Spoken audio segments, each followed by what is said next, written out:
Buenos días y bienvenidos a lagranjahumana.com. El otro día decidí dar un paseo por las calles de mi ciudad, en Valladolid, en España.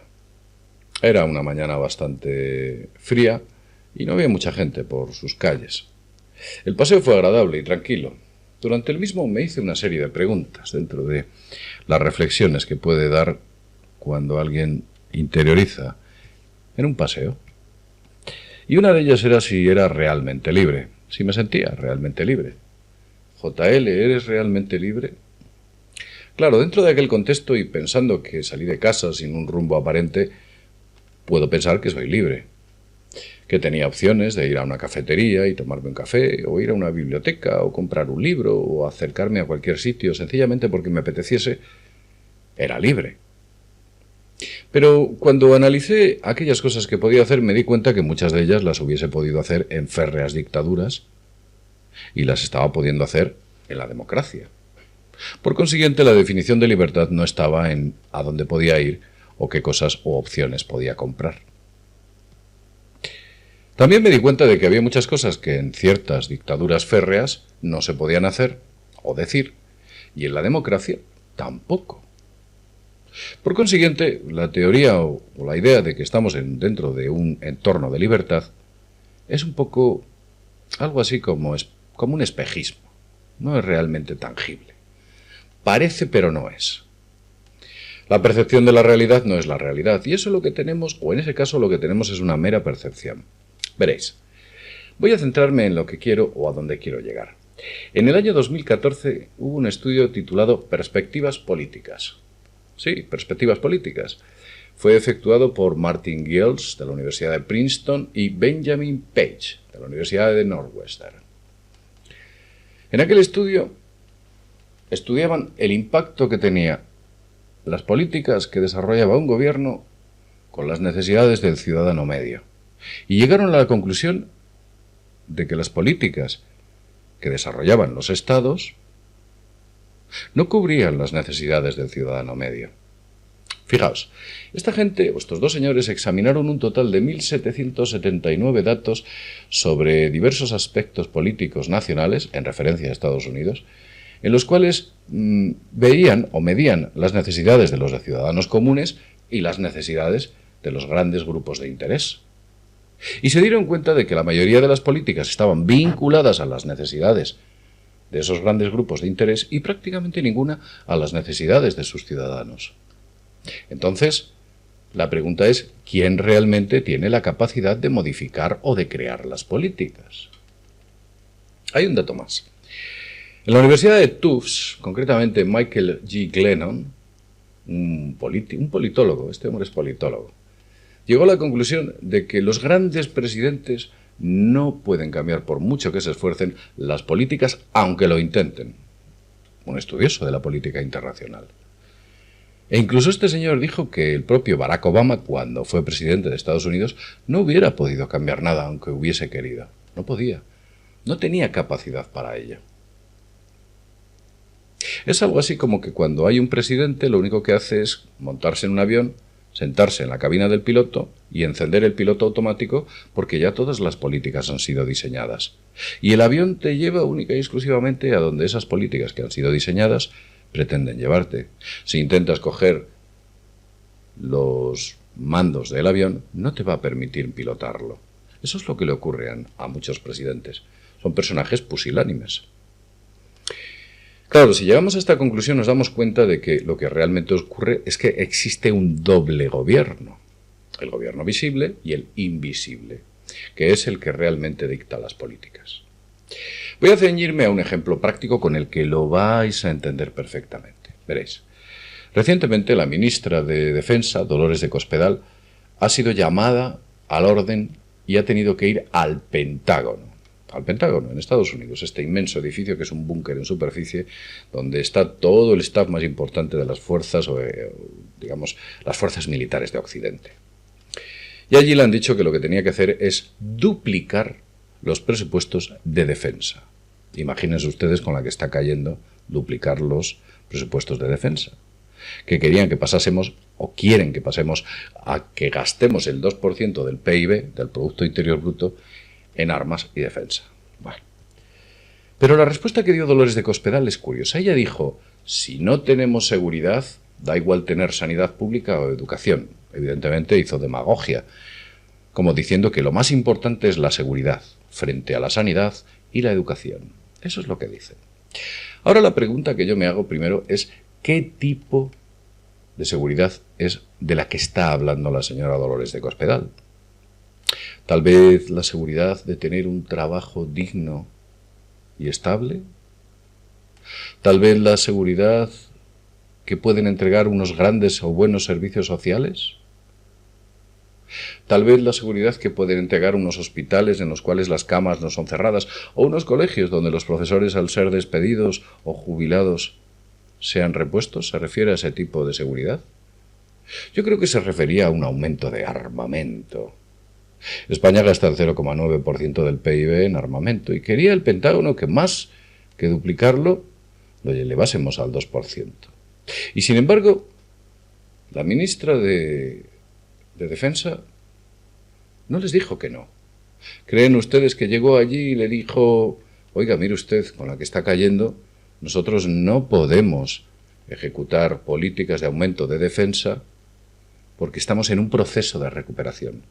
¿Creen ustedes que esta mujer llegó y le dijo al generalato, no, no, no, en ningún caso vamos a hacer eso? ¿En serio? No. Sencillamente dijo que si no tenemos seguridad, da igual tener sanidad pública o educación, que es una forma de decir, aumentaremos los presupuestos militares.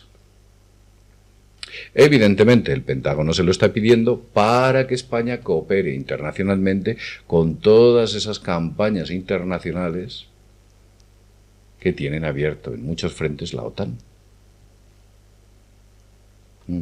La OTAN.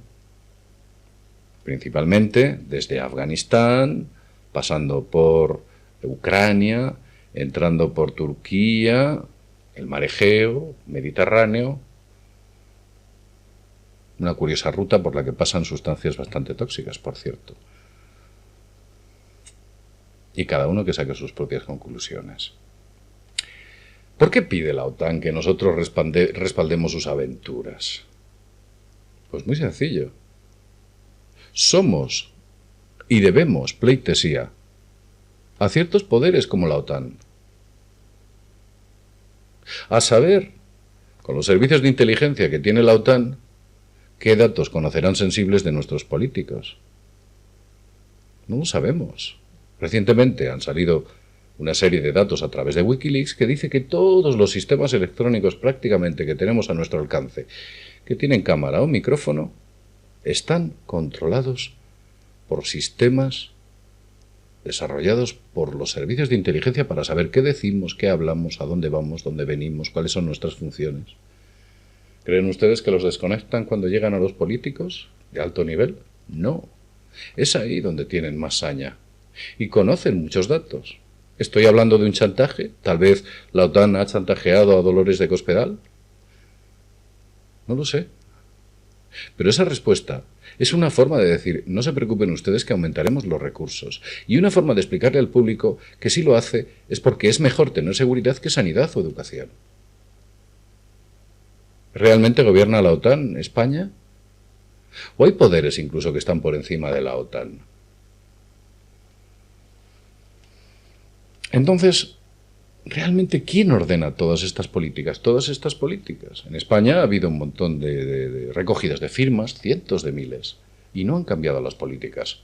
Manifestaciones y concentraciones a decenas y no a centenares, por parte del ciudadano medio, personas comprometidas, y no han cambiado las políticas. Y un general a 5.000 kilómetros de distancia le dicta órdenes a la ministra de Defensa para que haga un enorme aumento de los gastos y presupuestos militares. Y ella va a decir que sí. O decir que sí, o parcialmente sí, porque seguro que los aumentan. O aumentan esa llamada cooperación, que no es ni más ni menos que avalar todas esas aventuras que están trayendo ciertos países para controlar y dominar el planeta.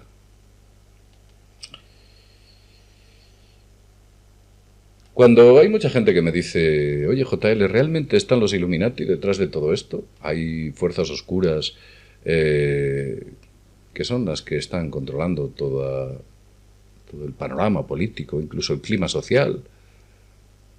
¿Son los Illuminati los que dictan nuestras políticas? Hoy deciden hablar de un tema, mañana de otro. Pues claro que sí. Illuminati suena un nombre un poco absurdo, pero sin embargo pudiéramos denominar a ese grupo de personajes de esa manera. Recientemente ha muerto uno, David Rockefeller.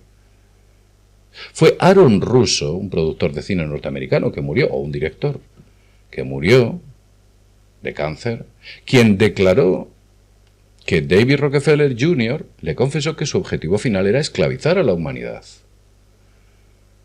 Y ese señor no estaba mintiendo. Lo he dicho en muchos vídeos. Todas las mañanas que me levanto me pregunto qué puedo hacer para cambiar este mundo. ¿Existe una fórmula? Tiene que existirla. Hay mucha gente cercana a mí que me lo pregunta. Amigos comprometidos que pertenecen a organizaciones sociales de un tipo o de otro que me dicen, JL, ¿qué hacemos? ¿Y ahora qué hacemos? ¿Cómo nos quitamos de encima a estos reformistas? Que lo único que hacen es eso, reformar para empeorar. Necesitamos medidas revolucionarias, pero cuando se toman medidas o se proponen medidas revolucionarias, ellos dicen, no, esos son populismos. Oiga, mire usted, o sea, que proponerme que me va a recortar, que me va a aumentar la seguridad, que va a reducir las camas en los hospitales y que la corrupción es algo así como muy pasajero, eso no es populismo, eso es austeridad. Eso es lo que realmente me está tratando de decir. Que cuando se propone alguna idea revolucionaria es populista, populismo. Esa palabra, de verdad, en muchas ocasiones la he escuchado en la radio por esos tertulianos vendidos al aparato y pagados por el propio sistema que tratan de meternos en la cabeza términos de estas características para que nosotros pensemos, ah, pues sí, tiene razón. Pues sí, había gente que me preguntaba, ¿cómo podemos cambiar este mundo? ¿Hacemos una organización política, JL? ¿Creamos una organización humanitaria, JL? ¿Alguna ONG?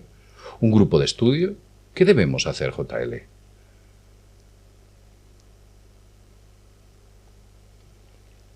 No lo sé. Si vosotros tenéis alguna idea, por favor, iluminadme. Y nunca mejor dicho. ¿Cómo podemos cambiar este mundo? Vamos a dejarlo aquí, porque posiblemente seguir tratando o hablando de ello no nos lleve a ninguna parte, pero que veáis que un general a 5.000 kilómetros tiene mucho más poder que 500.000 de ciudadanos, exigiendo unas modificaciones que mejoren su calidad de vida. ¿Es esto justo? Yo creo que no. ¿Usted qué opina? Bien, como siempre decimos, sin más, desde Mundo Desconocido, sin más, desde lagranjahumana.com, nos vemos en el próximo videoprograma. Hasta pronto.